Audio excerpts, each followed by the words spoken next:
Hello. Today is Friday, February 1st, 2024. And also, it is the start of Black History Month. So we're going to try and get through some things. I'm going to try and get through some things today. Hopefully, we'll have enough time to cover it. And to begin, weather-wise, in this area of the country, Kentucky, Lexington specifically, the temperature will go up to 52 degrees today. Have plenty of sunshine, high in the low 50s and low in the upper 30s. Sunrise at 7:42 a.m., sunset at 6 p.m. Wind around 8 miles per hour, and the AQI is good at 33. And it will be dry over the weekend in this area. This is a sideshow. I'm Theodore Parker, and we're going to cover some news items today on Thursday,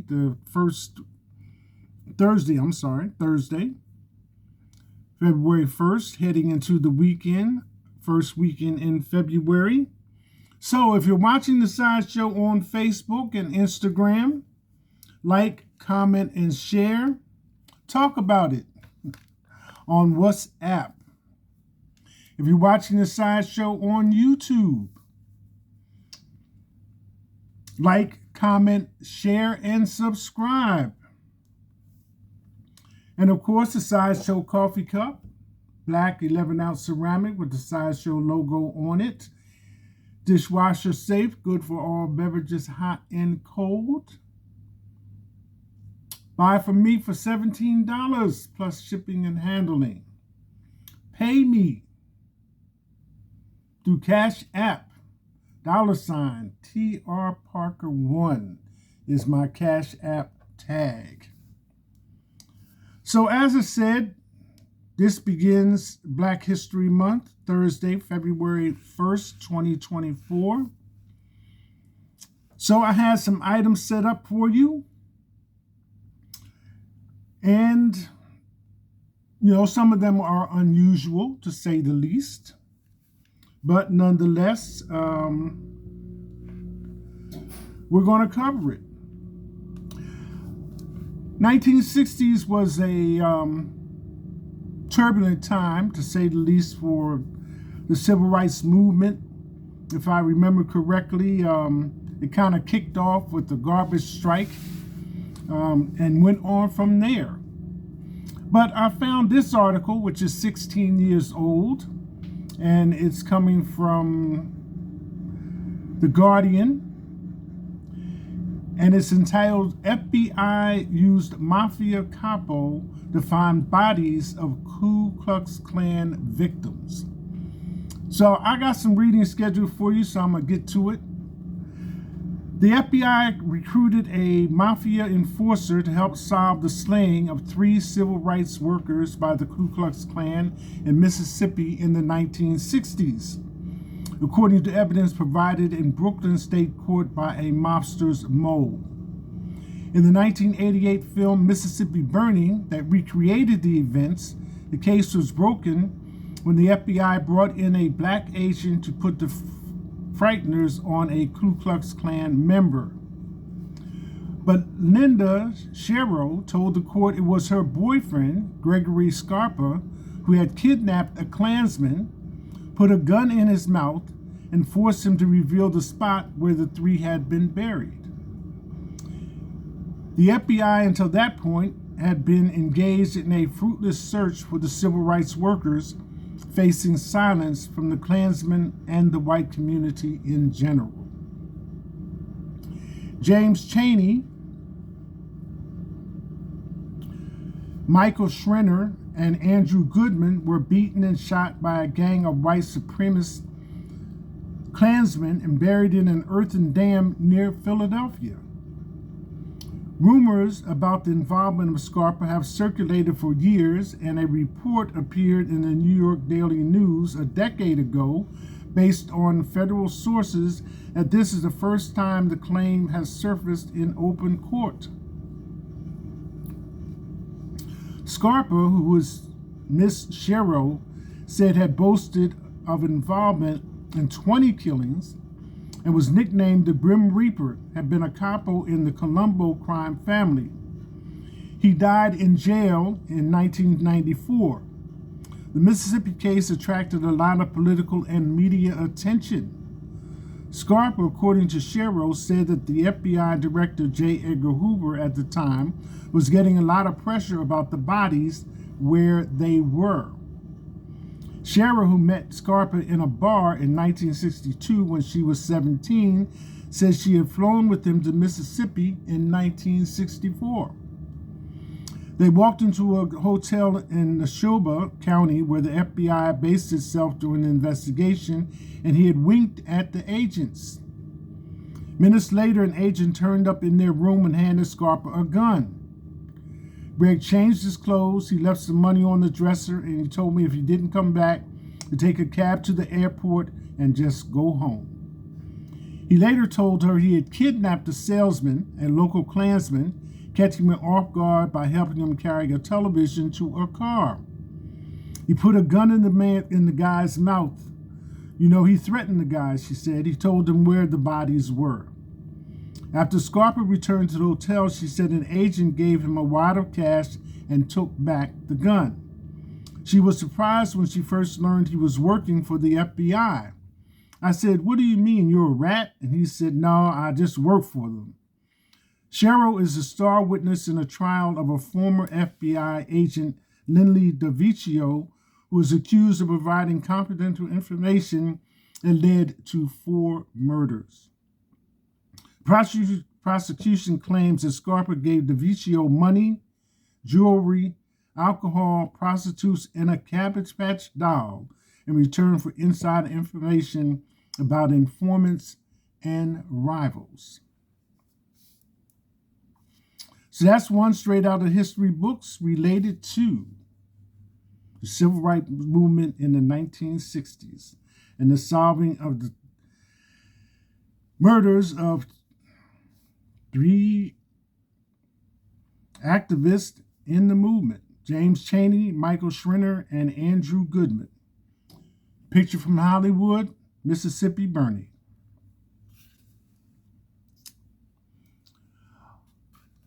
On January 28th, there were 3 U.S. Army Reserve soldiers from Georgia were killed in a drone strike on a base in Jordan.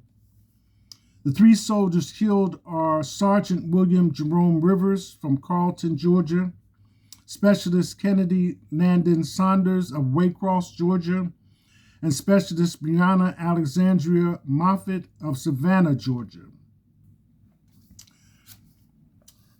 I don't know if you've seen the clip or not, but there was a clip circulating about new U.S. airstrikes hit targets in Iraq and Yemen, and it showed aircraft taking off from an aircraft carrier at night. This is related to the movie Top Gun Maverick. The only ones, this is kind of like a special clip as far as the public is concerned. The only ones, pilot-wise, that are allowed to take off from an aircraft carrier at night are Navy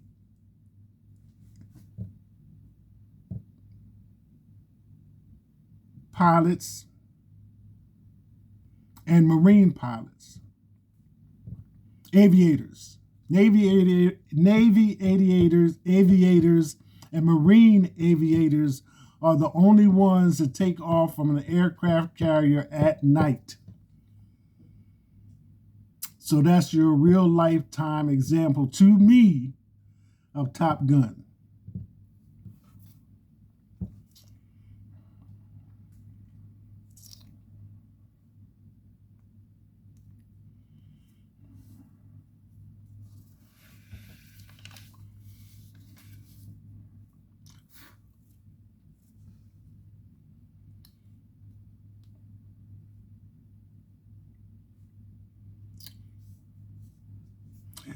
In California, California introduces first in-nation slavery reparations package.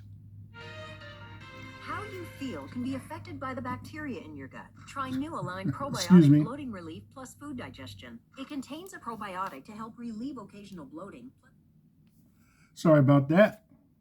Got several devices going at one time. I'm also trying to watch my time. So, Sacramento, California. California state lawmakers introduced a slate of reparation bills on Wednesday, including a proposal to restore property taken by race-based cases of eminent domain and a potentially unconstitutional measure to provide state funding for specific groups. The package marks a first-in-the-nation effort to give restitution to Black Americans who have been harmed by centuries of racist policies and practices. California's legislative push is the culmination of years of research and debate, including 111 pages of recommendations issued last year by a task force. Other states like Colorado, New York, and Massachusetts have commissioned reparation studies or task forces, but California is the first to attempt to turn those ideas into law. The 14 measures introduced by the Legislative Black Caucus touch on education, civil rights, and criminal justice, including reviving a years-old effort to restrict solitary confinement that failed to make it out of the State House as recently as last year. Not included is any type of financial compensation to descendants of Black slaves, a polarizing proposal that has received a cool response from many state Democrats, including Governor Gavin Newsom. While many only associate direct cash payments with reparations, the true meaning of the word to repair involves much more. Assembly member Lori Wilson, chair of the caucus, said in a statement, "We need a comprehensive approach to dismantling the legacy of slavery and systemic racism. The package does have a provision that would give some monetary relief. The proposed bill, authored by State Senator Stephen Bradford, a Democrat from the Los Angeles area, deals with property takings. It would restore property taken during race-based uses of eminent domain to its original owners or provide another effective remedy where appropriate, such as restitution or compensation." Black lawmakers are already anticipating an uphill battle. They anticipate spending many hours to educate fellow legislators and convince them to pass the bills. Some of the measures could also run into legal trouble. Democratic Assembly member Corey Jackson, who represents a district north of San Diego, is proposing asking voters to change California's constitution to allow the state to fund programs aimed at increasing the life expectancy of, improving educational outcomes for, or lifting out of poverty specific groups based on race, color, ethnicity, national origin, or marginalized genders, sexes, or sexual orientations. That plan could face a similar constitutional challenge like the one that ultimately dismantled affirmative action. Other proposals include protections for natural and protective hairstyles in all competitive sports, and a formal apology by the governor and legislature for the state's role in human rights violations and crimes against humanity on African slaves and their descendants. The caucus will flesh out the package in the upcoming weeks.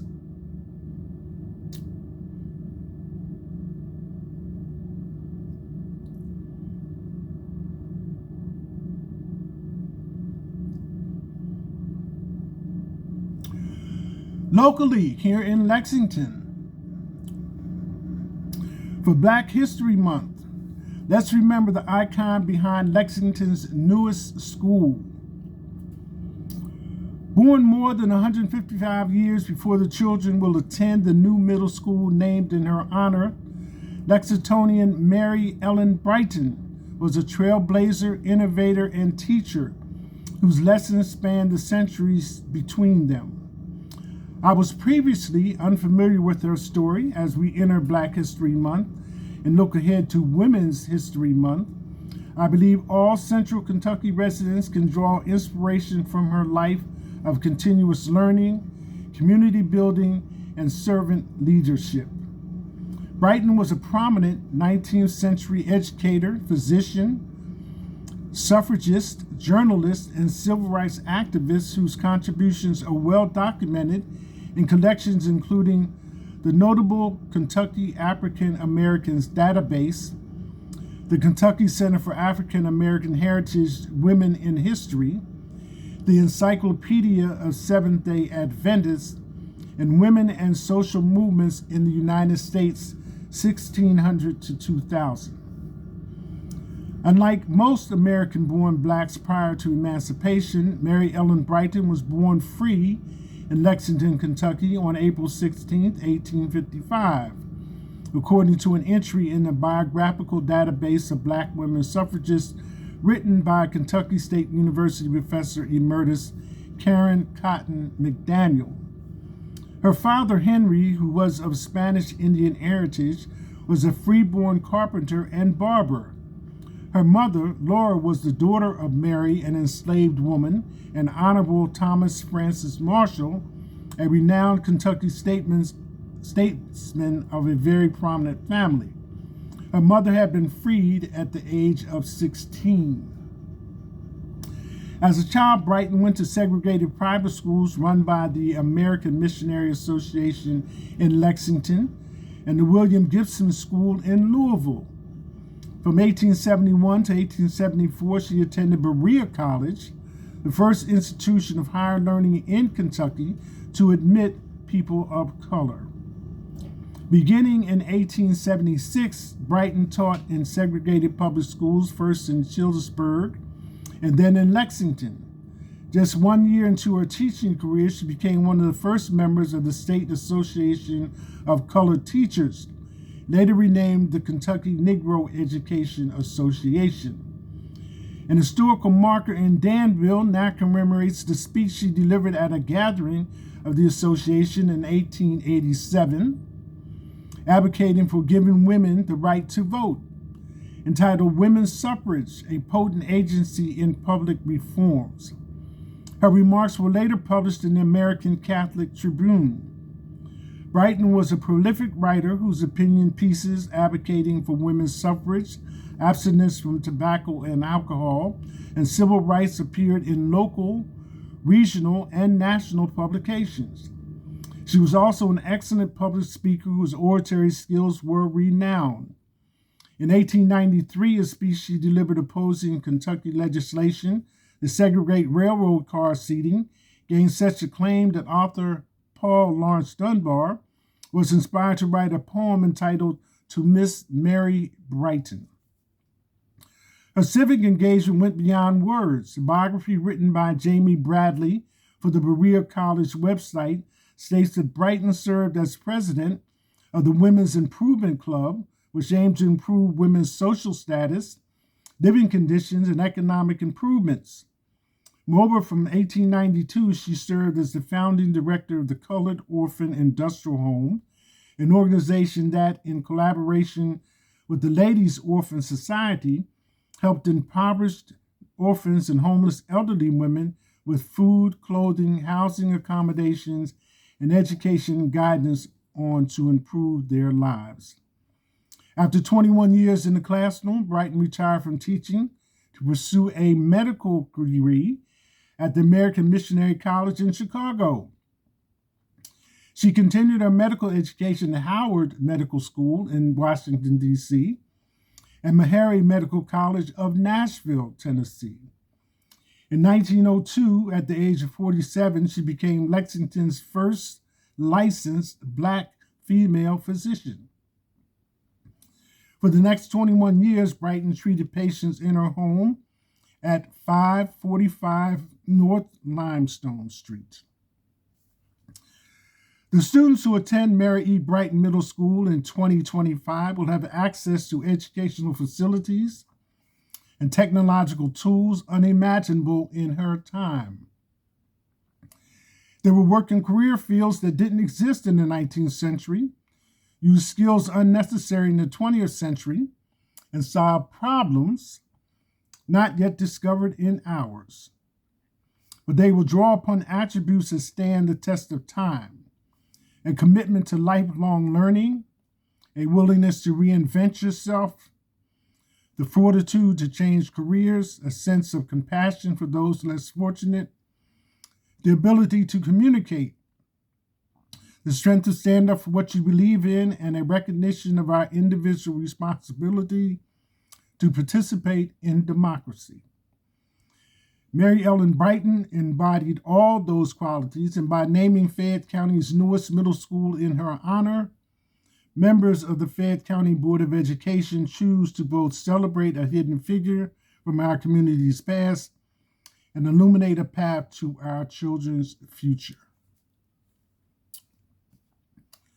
Lexington, Kentucky, heading toward 2025.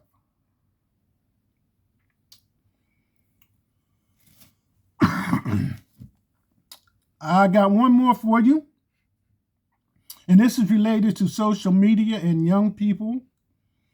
And I know this comes up often in the news, and to try to clarify where the points of discussion are and disagreement in how it is being used. On a federal level, children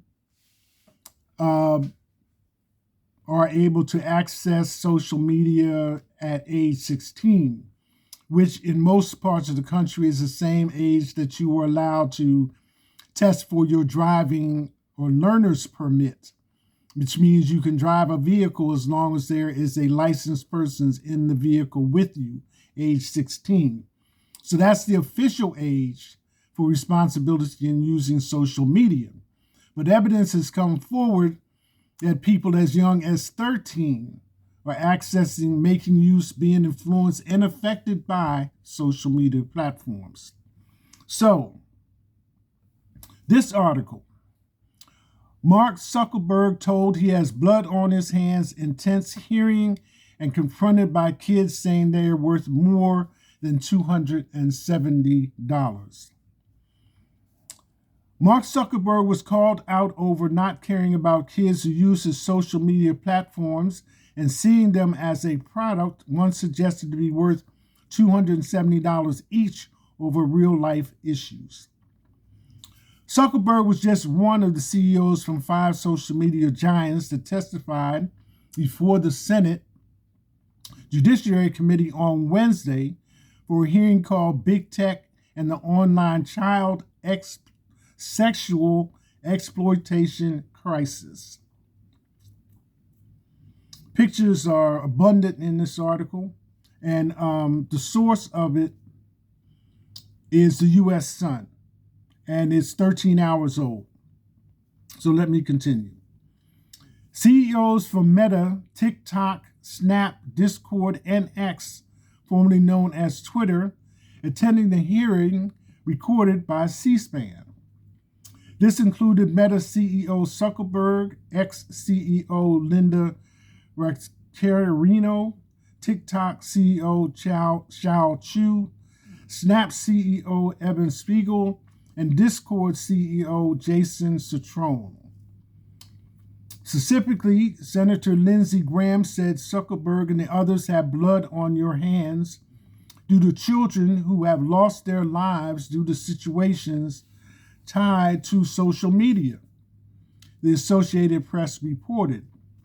The hearing also highlighted how it was found that internal Meta documents suggested it estimated each teen user to be worth $270. Meta owns Facebook and Instagram. Social media companies, as they are currently designed and operate, are dangerous products, Graham said during the hearing. They're destroying lives, threatening democracy itself. These companies must be reined in, or the worst is yet to come. Blood on your hands. Graham noted he is sure the blood is unintentional, but that something needs to be done to get control of it. Mr. Zuckerberg, you and the companies before us, I know you don't mean it to be so, but you have blood on your hands, Graham said. You have a product that's killing people. When we had cigarettes killing people, we did something about it. Maybe not enough. You're going to talk about guns?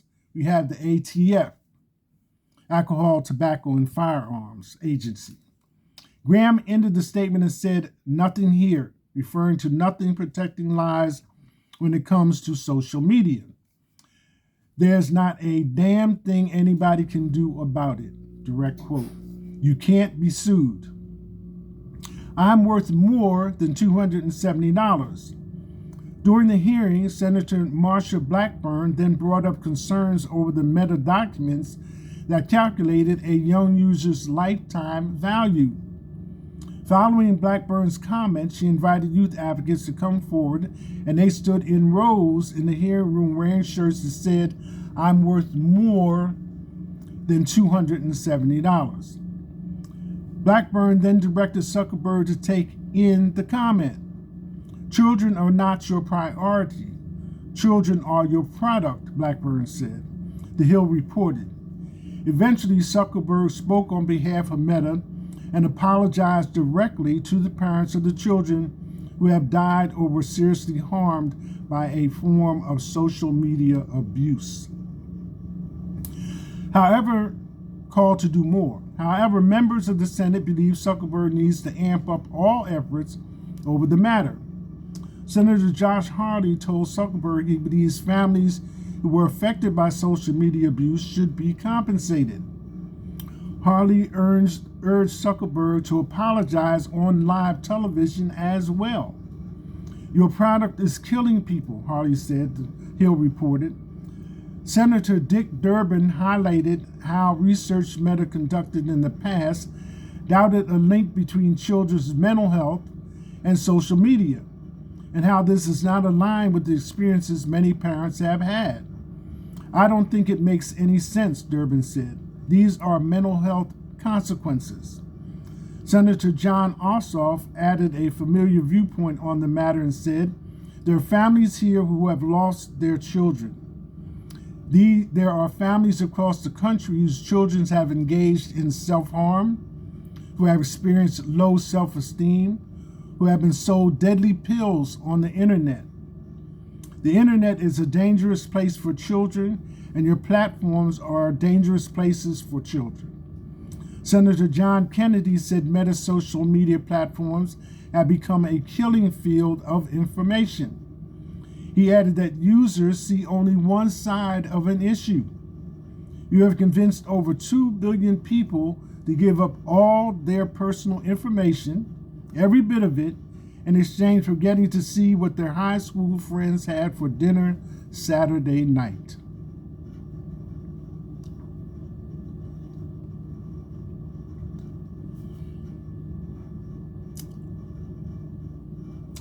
So, something to think about,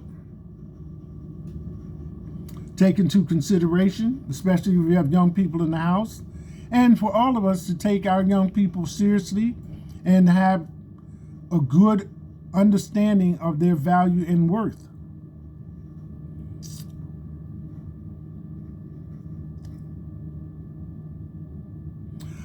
Okay, I got one more for you. I think I can get it in. I like music, you like music, we all like music. Taylor Swift, Adele, Elton John, and Drake are among massive lists of world-leading artists who will no longer be available on TikTok after Universal said it is pulling out of deal. Universal Music looks set to take all its songs off TikTok, and this is a reference, and you know how if you post something, you can draw from a list of songs a little couple of bars that can play in the background to accompany your post. to give it add a little feature. Okay, this is what this is referencing. In an open letter, the group accused TikTok of bullying, adding that they only wanted to pay a fraction of the rate offered by other platforms for the catalog of millions of songs. However, the Chinese-owned social media called this a false narrative. While Universal claims a social media platform with more than 1 billion users accounts for just 1% of their revenue, the move will result in many of TikTok users' favorite artists and sounds being removed. Artists signed to world's biggest label include Taylor Swift, Beyonce, Drake, and many more. Read a list of some of the biggest names and tunes which will be impacted by the record company's decision below. A nice, I don't know if you can really appreciate it, nice picture of Beyonce right there. So, let me see. It continues. 7 of 2023's top 10 most streamed artists worldwide on Spotify are leaving TikTok as a result of Universal Music Group pulling songs. They're headlined by Taylor Swift, with the world's most streamed artists of the last year to be no longer accessible to TikTok users from February 1. Bad Bunny, The Weeknd, and Drake completed the top 4, and they are also all signed to Universal companies, which include Republic and Virgin Music. Those not signed to the label who made the top 10 were Peso Pluma, Fied, Travis Scott. However, the remaining, Zay, Karol G, and Lana Del Rey are also set to leave the platform. The streaming giant's top songs were also dominated by Universal artists, with Miley Cyrus sitting at number 1 with Flowers. Harry Styles, As It Was, will also be pulled. Other huge artists signed to the company's labels include some of the industry's biggest names both today and historically. To name a fraction, they include the Beatles, Elton John, Ariana Grande, BTS, Billie Eilish, Post Malone, and Bob Dylan. And on top of that, many of TikTok's most popular songs, which do not perhaps come from the world's biggest performers, will also be acts, such as Murder on the Dance Floor by Sophie Ellis-Bextor. A few more pictures. Top 30 best-selling artists will disappear from TikTok. Other popular artists whose back catalogs are only part owned by Universal Music Group include Michael Jackson, 1964 to 1974, Queen, 2011 to present, Madonna, 2010 to present, and Red Hot Chili Peppers, 1983 to 1990.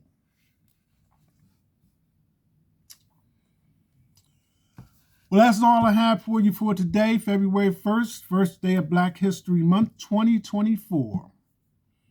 I'm Theodore Parker. This is The Sideshow. That's it. Hashtag.